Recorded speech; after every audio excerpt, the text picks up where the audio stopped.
ng Espiritu Santo. Amen.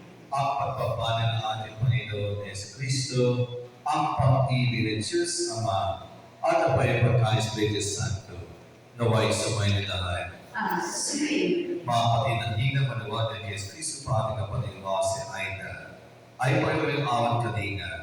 Panginoon Jesucristo, pagkalang buhay pa sa lahat.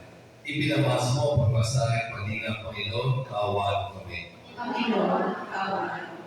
Panginoon Jesucristo sa iyong pagkalang sa kamatayan, nakisakasawing ang mga kanagayan, Kristo, kaawaan kami. Kristo, kawan. Panginoon Jesucristo sa muling pagkabuhay, pinatatag mo ang aming pananampalataya sa walang hanggang puwes ng Panginoon, kaawaan kami. Panginoon, kawan. Kaawaan naman at pagkabuhay sa buhay ng walang hanggan, Amen. manalangin tayo. Ama na mga pag-iring maway mga pagpatagin naman. Kami mula para kay Aiden kinaalpang mga piling, pag-asa at pag-asa pananampalataya, matilaw sa talagang bayan mga kami ligaya, pang-mapalan miles kung ilan. Yesus Cristo sa asyo ng Santo, maka sa walang hanggan. Amen. Ano ba ito siya? Ang tayo sa pagramay sa pamilya ng ating mga kapatid na si Aida sa kanyang asawa, sa mga anak, kamag-anak at mga kaibigan. Tunay na nakakalungkot ang kamatayan ng isang tao. Dahil dito, napapawalay siya sa atin. At tayo po ngayon ay nasa panahon ng Kwaresma. Pagninilay natin sa paghihirap, kamatayan, at muling pagkabuhay ng ating Panginoon Jesus. Kaya nga kung tayo man magtatanong tungkol sa misteryo ng buhay, na misteryo ng paghihirap, na misteryo ng kamatayan, ay dahil mapagnilayan natin ang ginawa ng ating Panginoon Jesus.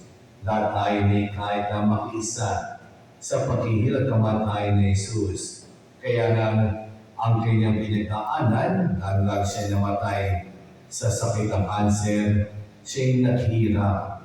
Kaya nga itong paghihirap nito'y magiging makapuluhan kung yan ay may kaugnayan sa paghihirap din ng ating Panginoon Jesus. Bahagi yan ng buhay ng tao. Madalas ang tao nagtatanong, bakit madaming tanong at patuloy na anong paraan at madaming kasagutan, pero magiging tanong uli. Kaya nga misteryo yan, napaka-nababalot. Kaya tayo hindi kahit na ngayon panahon ng Kwaresma, pagnilayan natin yan, unawain natin yan. At madalas, ilan lamang ang nakakaunawa dyan. Dahil ayaw natatakot tayo. Bakit natin pag-iisipan ang sakripisyo paghihirap? Naisip pa lamang, napapagod na tayo, nahirapan na tayo. Ay siyempre sa ating panahon ngayon ay gusto natin alwa ng katawan. Ayaw natin madaming problema. Ayaw natin madaming isipan. Pero dadaan tayo dito mga kapatid. Dadanas tayo. Kahit ano pa man ang sabihin natin at pag-iwas natin, dadaan tayo dito. Kaya nga, madalas hindi natin unawan ang mga matatanda, ang mga tao may karamdaman. Sasabihin natin, ay nahirapan ka, ba't ko nararamdaman? Bakit ka na nagsasarbisyo ko, hindi ko nararamdaman? Hindi natin nauunawaan. Kaya sana unawain natin si Jesus. Si Jesus, nakisa sa ating kalagayan dahil minahal niya tayong lahat. Yun ang maganda. Ano po? Ang pagmamahal, pag-ibig natin. Kaya naisan ang ating kahirapan nasa ating pagmamahal. Igawa niya ito. At nangyayari ito sa atin dahil mahal natin ang Diyos at mahal tayo ng Diyos. Alala po ay misteryo para sa pagdadali ng bayan. Mga kapatid, halina mananali po, pananali sa Diyos sa mga mapangyari ngayon ng anak ni Kristo upang maging magkabuhay na natin ang tao sa sagot natin. Ang makayain kami inyong kawa. Noong binyaga ng ating kapatigan, na si Ayla. Sa kanya itinula ang binhi ng buhay na walang hanggan. Naway umami ito ng pagkabuhay sa piling ng mga banal sa kalangitan. Italangin natin siya sa poong may kapal.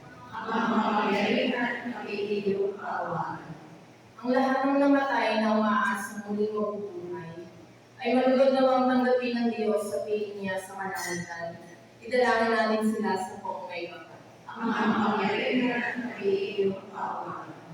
Ang lahat ng ating mga kapatid na narito, ang mga nagdadalang hati at nadudumbay, at ang lahat ng sa kanila ay nagdiramay, ay magkasama-sama nawa sa langit ng tahanan. Italangin natin sila sa poong may kapal. Ang makapangyarihan kami iyong kaawaan. Naway gantimpalaan ng Panginoon ng ating mga yumaong kapatid, kamag-anak at pinagkakautangan ng loob. Italangin natin sila sa poong may kapal. Ang makapangyarihan kami iyong kaawaan. Ang lalagay pagkaisa kay Kristo, ang muling pagkabay sa Diyos at kasayan ng Espiritu Santo. Magpasawalang hanggan. Amen.